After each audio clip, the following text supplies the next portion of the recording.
আলামিন হুসাইন কতটা চিনেন থাকে? তাহলে আসেন জেনে নিই তার জীবন সম্পর্কে।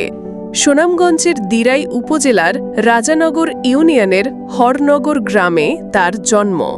তার বাবা ছিলেন একজন দরিদ্র অসহায় মানুষ। তবে আলামিনের কষ্টটা হলো তার জন্মের ৩ মাস পরই তার বাবা মারা যায়।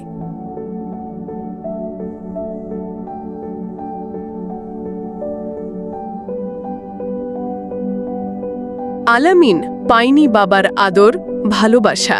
স্বামী মারা যাওয়ার কিছুদিন পরেই তার মা তাকে নিয়ে চলে আসেন বাপের বাড়িতে। কেননা তার স্বামীর বাড়িতে তাকে ও তার সন্তানকে দুবেলা দুমুঠো ভাত তুলে দেওয়ার সামর্থ্য ছিল না। চরনারচর ইউনিয়নের শান্তিপুর গ্রামে তার নানার বাড়ি। তারপর নানার বাড়িতে শিশু আলামিনকে নিয়ে কষ্টের দিন যেতে থাকে তার মায়ের। আলামিনের মায়ের নাম ছিলেন ফরিদা, কারণ ফরিদার বাবা নেই। বাড়িতে রয়েছেন তার মা ও এক ভাই। শিশু আলামিনকে তার নানির কাছে রেখে মা ছুটল শিশুটির ভবিষ্যতের দিকে। মা কখনো বুঝতে দেয়নি যে বাবার অপূর্ণতা কি জিনিস। আলামিন সে ছোট্ট থেকেই সিনেমা প্রেমিক ছিলেন। লেখাপড়া তেমন করতে পারেনি সে, কারণ সে স্কুলে যেতেই চাইত না।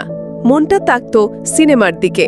এরপর মায়ের অল্প শাসনের কারণে ধীরে ধীরে স্কুলে যেতে শুরু করেন। তারপর টেনে টোনে ক্লাস 5 পর্যন্ত পড়েছেন। তবে কিছুদিন যেতে না যেতেই স্কুলই একেবারে বন্ধ হয়ে যায়। এরপর 2012 সালে চলে যান কোম্পানিগঞ্জ টুকের বাজারে। সেখানে গিয়ে একটি রেস্টুরেন্টে 1500 টাকা মাসে চাকরি করেন। তার মাও রেস্টুরেন্টের মাছ তরকারি কাটত। সেখানে চলে যায় তাদের প্রায় 4টি বছর। এরপর 2016 সালে ফিরে আসেন বাড়িতে। তারপর মা কিছু বুঝতে না পেরে বাড়িতে ছোট্ট একটি দোকান দিলেন। বেশ ভালোই চলছিল দোকান। তারপর কিছুদিন পর আলামিনের জীবনে এসে গেল একটি মেয়ে। মেয়েটির নাম ছিল নাহিদা আক্তার। সে ছিল আলামিনের চাচাতো বোন। ছোট্ট থেকেই তাদের সাথে দেখা সাক্ষাৎ হয়নি, তবে প্রাপ্তবয়সেই দেখা। নাহিদা তার বাবা মায়ের সাথে গাজীপুরে থাকত। হঠাৎ করে নাহিদার নানার বাড়িতে তাদের দুজনের দেখা, আর সেই থেকেই দুজনকে ভালো লেগে যায়। চলতে থাকে তাদের ভালো লাগা ও ভালোবাসা।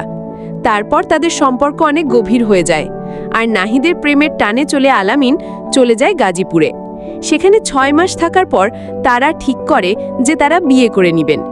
এরপর তারা দুজন গাজীপুর থেকে চলে আসেন নাহিদার নানার বাড়িতে। এসে নানাজি সব খুলে বলেন তাদের দুজনের সম্পর্কের কথা, কেননা নাহিদার বিয়ের ব্যাপারে তার নানাই ছিল সব। তারপর নানা খবর পাঠায় তাদের বিয়ের জন্য। আলামিনের মা কিছুটা অনুচিত থাকলেও রাজি হয়ে যান ছেলের খুশি থাকার জন্য। তারপর 2017 সালে সল্লা উপজেলার শাসারকান্দা গ্রামে তাদের বিয়ে হয়। তারপর 2 বছর পর 2019 সালে তাদের ঘরে জন্ম নিল একটি ফুটফুটে ছেলে। ছেলেটির নাম গোলাম রব্বি হাসান। তারপর এই ছেলেটির বয়স যখন 3 বছর, তখন তারা ঠিক করে যে আবার গাজীপুরে চলে যাবে, কারণ তাদের সংসার এখন বড় হয়ে গেছে। আর আলামিনের দোকানও তেমন চলছিল না, আর আলামিনের মা একাই পারবে দোকান চালাতে। তারপর গাজীপুরে 6 মাস থাকতে না থাকতেই আবার একটি মেয়ে সন্তান জন্ম নিল। মেয়েটির নাম রাখা হয় মাইশা মনি। তারপর আবার চলে আসেন বাড়িতে।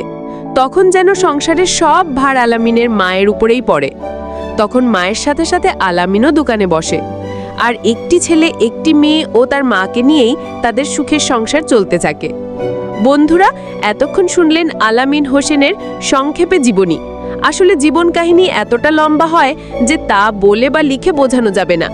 আর এরকম জীবন কাহিনী যদি আপনারা বানাতে চান আপনাদের জীবনী নিয়ে, তাহলে আলামিনের সাথে যোগাযোগ করতে পারেন অথবা মোবাইল নম্বরে ফোন দিতে পারেন।